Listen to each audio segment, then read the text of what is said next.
We've now come to the end of testing for Trail Bike of the Year 2018, and our runner-up is the Norco Sight A2 29. This is the Canadian brand's burly trail 29er with 130mm of travel at the back and 140mm at front. It's also pretty good value for money, or at least it's got a very well chosen spec.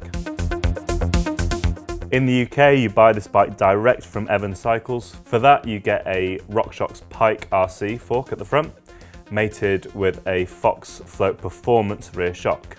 There's a Shimano XT drivetrain, safe for an SLX cassette. You get Shimano Dior brakes, Novatec wheels built onto WTB I29 rims, and a nice pair of Maxxis Minion DHR and DHF tyres in 2.3 inch width. Norco's own finishing kit in the cockpit feels pretty good. The dropper post is a Trans X model, we'll talk about that in a minute, and there's an SDG saddle which I actually rather liked. Perhaps its one downside is that at 14.8 kilos, it is pretty heavy. Norco updated the Sight last year in both their 650B and 29-inch models. The standard stuff happened, longer, lower and slacker.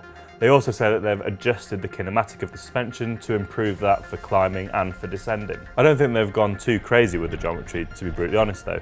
The reach is 458mm in a size large, which isn't particularly long, it's fine. The head angle is 67 degrees, which is pretty well middle of the road these days for a 29er, and there's a 74-degree seat angle, which certainly isn't steep. But that's not necessarily a bad thing. The 435mm chainstays puts your weight pretty well balanced in the middle of the bike, and the 337mm BB height is pretty low, to be fair, so your weight is held lower to the ground for that lower centre of gravity, which in theory and in reality does help with cornering.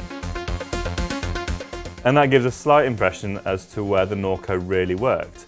This is not necessarily a bike for big days out in the hill, and it's certainly not a bike that I would choose to try and get an uphill KOM on. It's pretty heavy, it's a little bit sluggish when you're trying to pedal it up those hills. Where the Sight really comes alive though is when the trail points back down.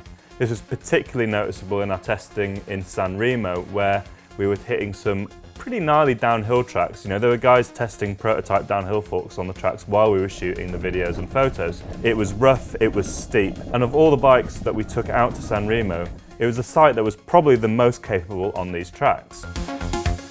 The relatively low BB lets you really weight the bike in the corners. The 67-degree head angle, okay, isn't super slack, but it does help shift the front wheel far forward of the handlebars, and you've got a reasonably long wheelbase in there.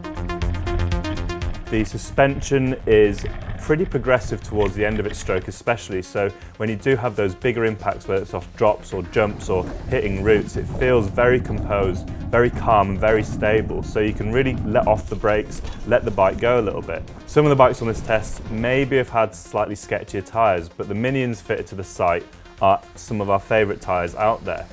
They've been mounted onto 29mm internal width rims, and this gives them plenty of volume. When you lean the bike over, the tyre lugs dig into the ground, giving plenty of grip in the corners. They don't roll too badly as well when you want to go flat out fast along the straights. In looser conditions, there's just enough tread there to give enough traction so you're still pretty much in control most of the time. Yes, the Pike is the RC version. It's not the fancy all singing or dancing RC T3, but it's still a very competent fork. It still has a really nice stroke through its travel. It still offers plenty of support when you're pushing it into those berms. At the back, the rear suspension offers that progressivity, and yeah, it's a basic shock on the back of there, but it doesn't feel too bad really. The leverage ratio means that it's still able to work the shock efficiently. If you were going to do really prolonged, rough descents, this bike would really suit a piggyback shock there to get the absolute most out of it. This is probably as close as any of the trail bikes have come to an enduro bike, despite only having 130mm of travel at the back. As you can tell, I'm really enthusiastic about this bike, and it was very close to winning. I agonised over this for quite a long time. In the end, when I looked at what a trail bike really was, I felt that the Norco just missed out on a couple of little points. It isn't the best climbing bike around. It is a bit sluggish, it is a little bit heavy. Yet it's brilliant down a hill, but on flatter trails, which a lot of trail bikes should excel at, maybe it's not quite so good. I also felt that the Trans X dropper post was a bit of a letdown. It didn't survive very well during testing. It's a really good value for money bike, and I would suggest that if you have an amount to spend of around the £3,000 mark, you should look at this bike and then just assume that you're going to add a dropper post to it at a later date. While some frames look like a really well-engineered, beautifully finished package, the Norco is perhaps a little agricultural in its finish. There's a lot of exposed bolts, the bracing, the welding. It's not a super tidy frame. It doesn't look untidy as such, but it doesn't feel like a complete finished package.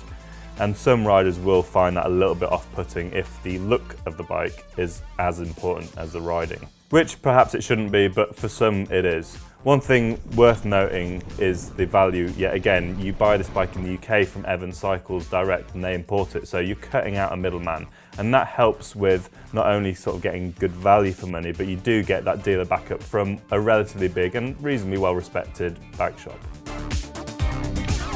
This is definitely a bike for the rider who really wants the best downhill performance from their trail bike and isn't too fussed about how it gets back up a hill. This bike really works well on steeper, rougher, chopped up trails that batter bikes. It's a very planted, very secure, very confidence-inspiring trail bike.